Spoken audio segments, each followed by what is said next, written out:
अस्सलाम वालेकुम नाजरीन, मैं हूं शिराज वैसी और प्रोग्राम आप देख रहे हैं टॉप स्टोरी, जिसमें हम तबसरा करते हैं ताज़ा तरीन सूरत हाल पे और ख़बरों पे जिसकी लपेट में हमारा शहर, हमारा माहौल या जो हमारे इर्द गिर्द के जो सिलसिले हैं वो जिसमें हम रहते हैं। सबसे पहले तो हमारे सबसे अहम और शानदार बात कि हमारे प्रोग्राम का बड़ा अहम हिस्सा हमारे यानी कि मुबस्सिर, हमारे सीनियर तज़कियाकार जनाब यज़दानी गिलानी साहब उम्रे के सफ़र से वापस आ चुके हैं और जो हमारे प्रोग्राम का सिलसिला जहां से टूटा था हम उसे वहीं से दोबारा आज से शुरू कर रहे हैं।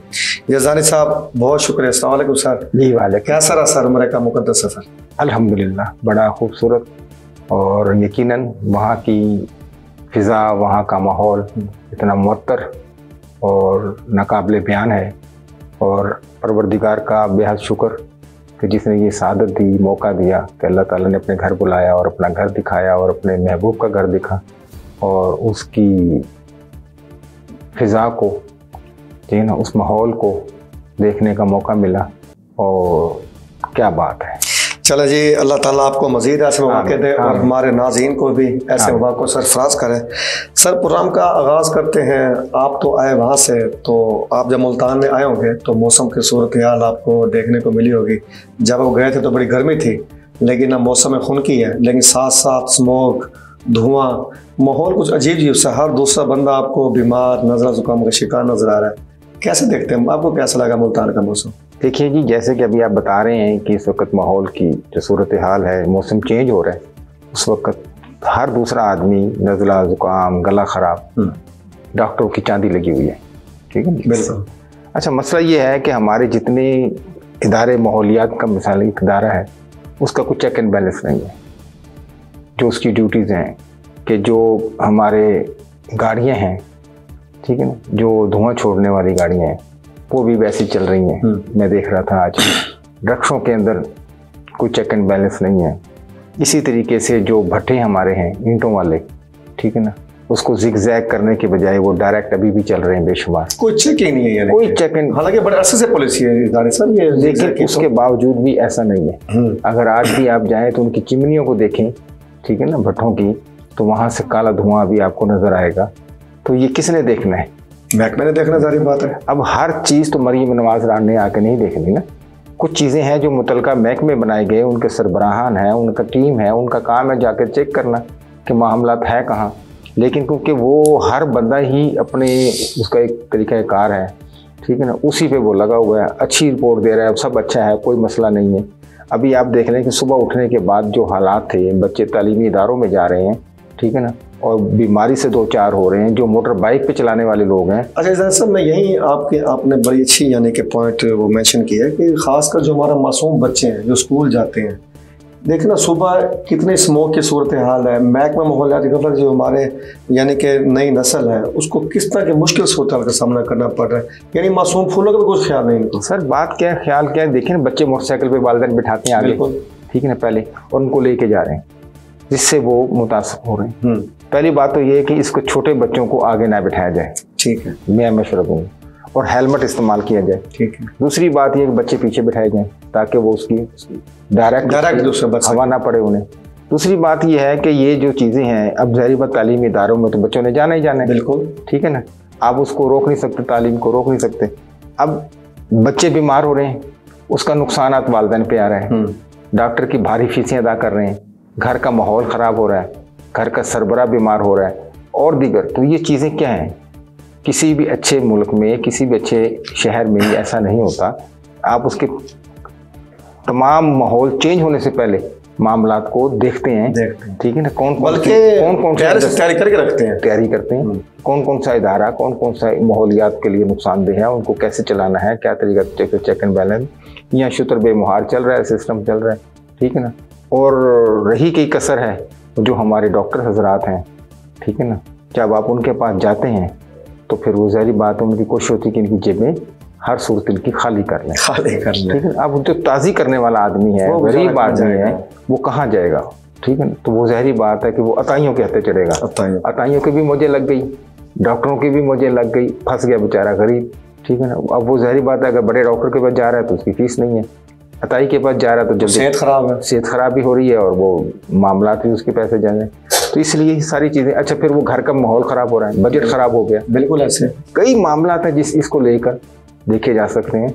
तो खुदारा इंतज़ामिया को भी चाहिए और उन इदारों को भी चाहिए कि फौरी तौर पर इसके ऊपर अपनी गिरफ्त मजबूत करें और इसको कोशिश करें ज़्यादा से ज़्यादा उन लोगों को बंद करवाएं, उन इदारों को, वो जो भट्टे हैं या इस किस्म चिमनियाँ हैं या जहाँ ईंटों वाले मसले मसाइल हैं या धुआं छोड़ने वाली गाड़ियाँ हैं या रक्शे हैं, चिंगची हैं, जो भी है जिनके इंजन ख़राब है उनको बंद कर दें। ठीक हो गया।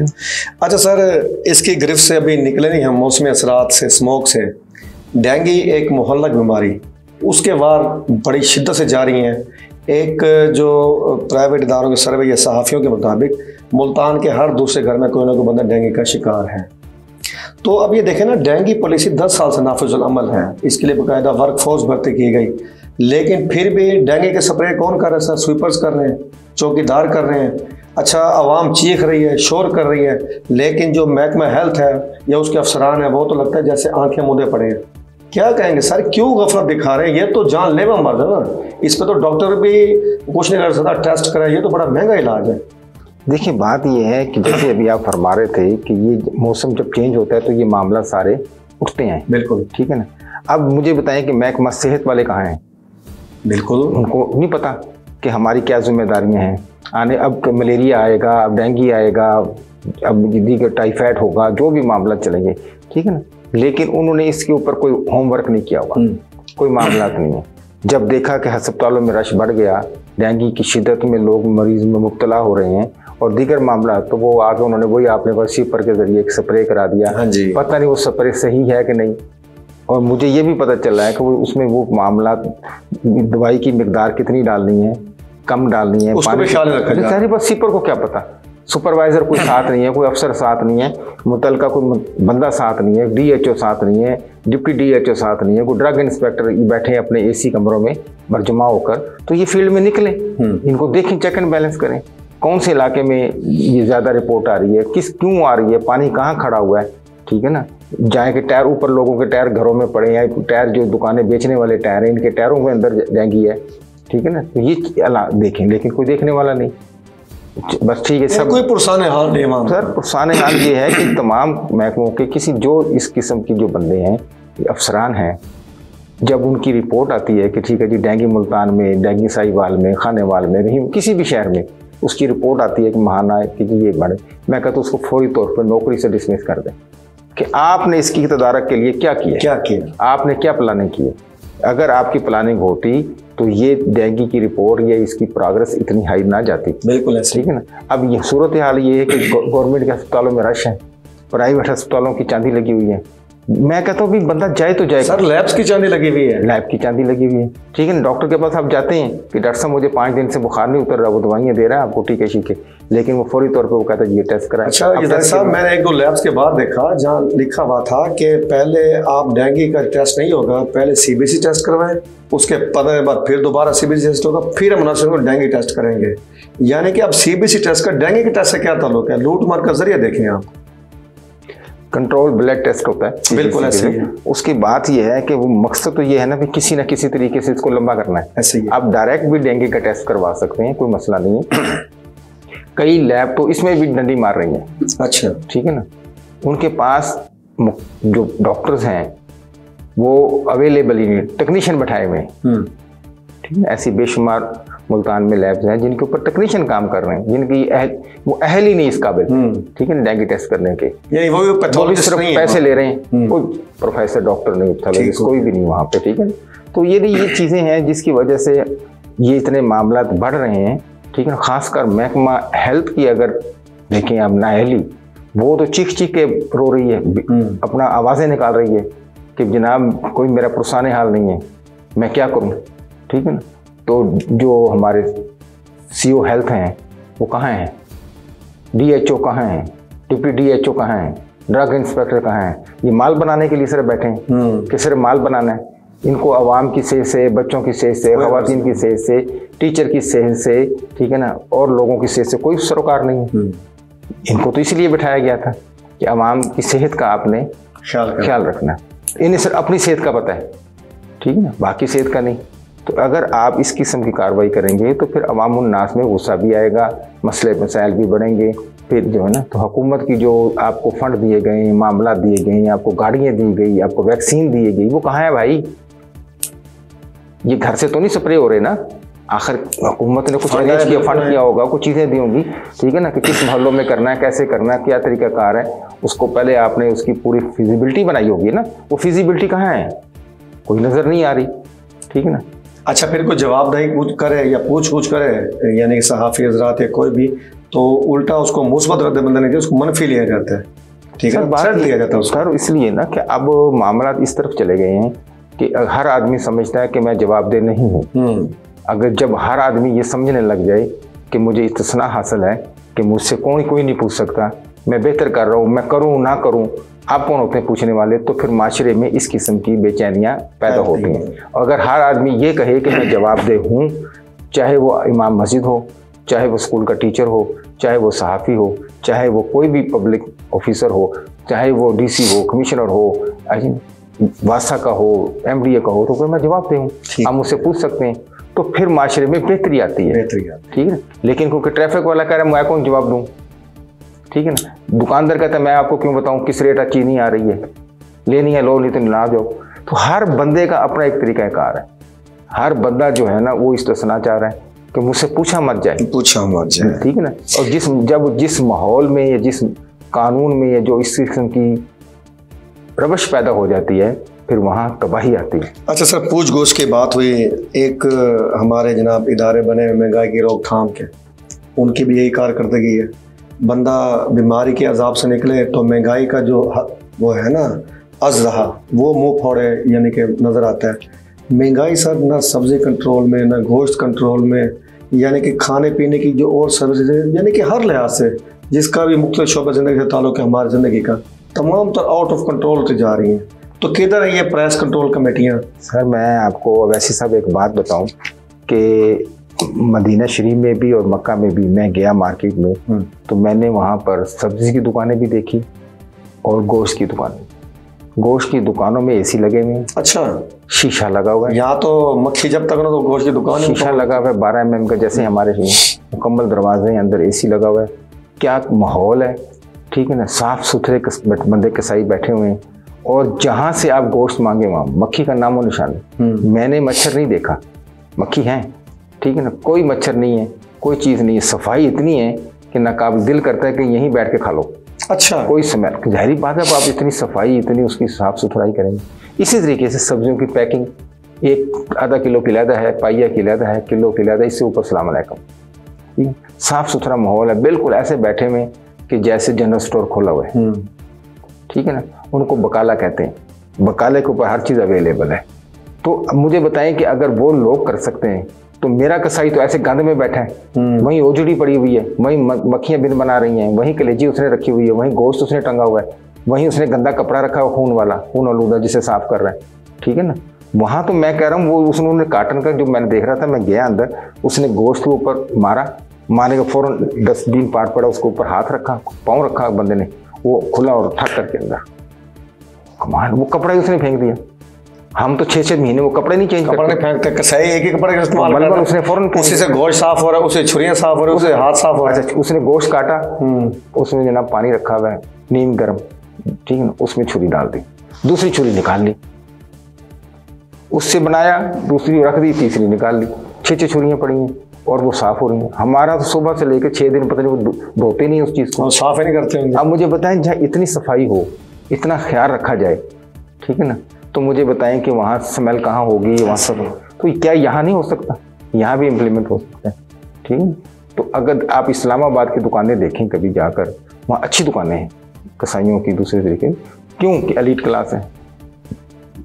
AC गाड़ी से निकलना है, AC शाम में आएगा तो उसे गोश्त लेना है, वो घर में बर्दाश्त नहीं कर सकते। एक मिसाल दे रहा हूँ, ठीक है ना, मम्मी डैडी है ना, वहाँ है, यहाँ क्यों नहीं हो सकता भाई? चलो AC को छोड़ें, साफ़ सुथरा माहौल हो, उसका वो जो जिस पे गोश्त बनाता है पता नहीं कब धोया, उसने नहीं धोया, बकरा ईद पे जाके फिर नया चेंज करेगा, उसको चेक एंड बैलेंस करें, उसमें कितने बैक्टीरिया हैं, कितने मामलात हैं, सारा दिन सड़क की मिट्टी उस पर पड़ रही है, उसी पे गोश्त बना रहा है, फिर वही हम लेके जा रहे हैं, वही खा रहे हैं, ठीक है ना। होटलों वाले तो धोते भी नहीं गोश्त, उनके गोश्त में जायका कैसा होता है? इसी वजह से बनता है।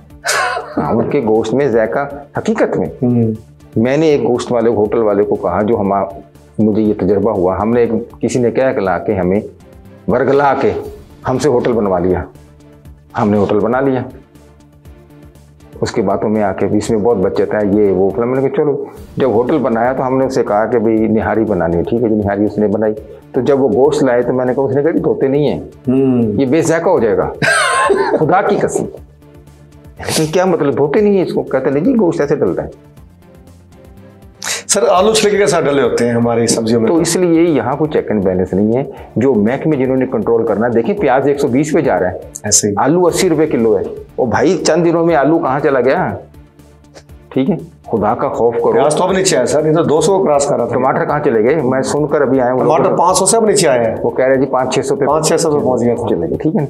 तो अब मुझे बताइए ये कहाँ है? ये को मुझे चांद से आ रहे हैं टमाटर और प्याज और लहसुन और अदरक, ये क्या चीज़ें? बिल्कुल। इसलिए जो हमारे इदारे हैं जो सब्जी मंडी को चेक करते हैं, मार्केटिंग कमेटी जो है, वो मार्केट कमेटी क्या कर रही है? क्या कर रही है उसको पूछें, वो ख़त्म करें उस बंदे को, नाहल को फारग करें, किसी और को मौका दे दें, ठीक है। उसको कुछ चेक एंड बैलेंस हो, फ्रूट कहाँ से आ रहा है, कहाँ बिक रहा है, क्या रेट आ रहा है, क्या रेट खरीद रहे हैं, उसका मुनाफा कितने % ले रहा है।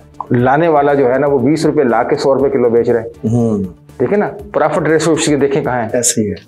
वो कहते हैं, अब मैं कई ऐसे लोग हैं आपको बता सकता हूँ कि जो सिर्फ 20-20 किलो अमरूद, 20 किलो मिसाल 20 दर्जन केले, या थोड़ा थोड़ा माल लाते हैं 2-2, 3-3 हज़ार का, वो 2-3 हज़ार का बेच के 2-3 हज़ार कमा लेते हैं। इसका मतलब 100 गुना प्रॉफिट ले रहे हैं। और फिर कहते हैं बड़ी बरकत है, फिर कहते हैं बरकत भी है, और दूसरी कहते हैं कि जनाब हमारे भाई अभी भी तुम हालात में, क्योंकि ज़ाहिर बात है जो रेडी सारा दिन चलाता है तो वो 500-400 के लिए तो नहीं चलाएगा, तो वो 2-3 हज़ार का माल लाके 2-3 हज़ार कमाने के चक्कर में है, उससे कोई कमा रहे हैं, कोई उनसे पूछना नहीं है कि भाई खुदा का खौफ करो, क्या रेट केला लिया, क्या रेट बेच रहे हैं, सेब क्या रेट आया, बेच क्या रेट, कोई चेक एंड बैलेंस ना सर। अगर उन्होंने वो लिस्ट भी अवेजा की हुई है, रेट लिस्ट, तो वो कहते हैं ये मंडी की रेट है, हमारा नहीं। आओ ओ भाई बेचने का रेट, कहता नहीं सर नहीं, ये जो देखे गए ना ये मंडी का आज का रेट है। मिसाल के तौर पर टमाटर लिखा हुआ ना, अगर उसने 300 की जगह 200, तो उन्होंने कहा भाई जान ये देखो 200 लिखा हुआ, 300 कह रहा है ये मंडी का रेट है सर, हमारा नहीं है, मंडी से हम लाए हैं, रक्षा लेना ये नहीं। वो इस पे भी लोगों को जहन बना देते हैं, बेवकूफ़ लोग बन रहे हैं कि ये मंडी का रेट है, और मंडी का रेट नहीं, ये हम परचून बेचने का रेट है, मंडी का रेट ये नहीं है, ठीक है। मार्केट कमेटी ने ये जो लिस्ट जारी किया है ये परचून रेट की बात कर रहे हैं, लेकिन अच्छे लोग, मेरे जैसे लोग, कई अर्सा मुझे ही नहीं समझ आई कि सारी ये मंडी का रेट नहीं है। तो जब वो दोस्तों से बात हुई मार्केट कमेटी, उन्होंने कहा सर ये परचून का रेट है, मंडी का इससे क्या लेना देना। तो इसलिए वो लोग इतनी शातिर और चालाक होते हैं ये लोग कि वो लोगों को कायल कर लेते हैं, उनको जहन बना देते हैं सर ऐसा नहीं है। तो खुदारा इनको आए, इनकी महंगाई को कंट्रोल करें, इस अजदहे को बंद करें, ताकि लोग बेचारे वो जो परेशानी से 2-4 है, उनका बजट जो ख़राब हो रहा है, घर के अंदर मसले मसाइल बन रहे हैं। ज़ाहिर बात है जो आपका बजट 1 महीने का वो अगर 20 दिन में ख़त्म हो जाएगा तो घर में तो लड़ाई होगी, मसले मसाइल होंगे। तो खुदारा चेक करने वाले हमारी इंतज़ामिया को चाहिए कि इसकी गिरफ्त करें, इनको देखें और एक इसको लेवल पे लाएं, ठीक है ना। मजिस्ट्रेट आए, जो भी आए, इनको करें ताकि इनको जुर्माने करें, इनको अंदर करें, पैराफोर्स जी बस जी क्या कहाँ गई, क्या मामला है, ठीक है ना। आज भी फुटपाथ पे वो लगे हुए, मैं सुबह आया हूँ, ठीक है ना, लोग गोश्त वाले गोश्त फट्टा लगा के बैठे हुए हैं, और सब्जी वाला सब्जी लगा के बैठा हुआ है। तो कहाँ गई भी पैराफोर्स, और जी ये रोड बंद हो जाएंगे अपना, कुछ भी नहीं, सिर्फ 2-4 दिन का हवा बना है, सारा कुछ वैसे के वैसे ही। मैंने कहा शुक्र हम पाकिस्तान जाऊँगा तो ये मामला फिर सीधे हो, लेकिन नहीं ना जी, अल्लाह का शुक्र है, वैसे जहाँ छोड़ के गए थे वैसे ही है। चलो माशाल्लाह, बहुत शुक्रिया नाज़रीन। ये था हमारा आज का प्रोग्राम जिसमें हमने अवामी मसाइल से जुड़े कुछ मामलात को डिस्कस किया, सेहत के बारे में बात की, महंगाई के बारे में बात की। इंशाल्लाह कल से हम इस प्रोग्राम की बाकायदा इसका जो है ना आगाज़ करेंगे, और रोज़ाना की बुनियाद पे हम अपने इस प्रोग्राम में जो आपसे जुड़े मामलात हैं उन पे गुफ्तगू करेंगे। नाज़रीन इजाज़त चाहते हैं, अगले प्रोग्राम तक शिराज वैसी को दुआ में याद रखिएगा। अल्लाह।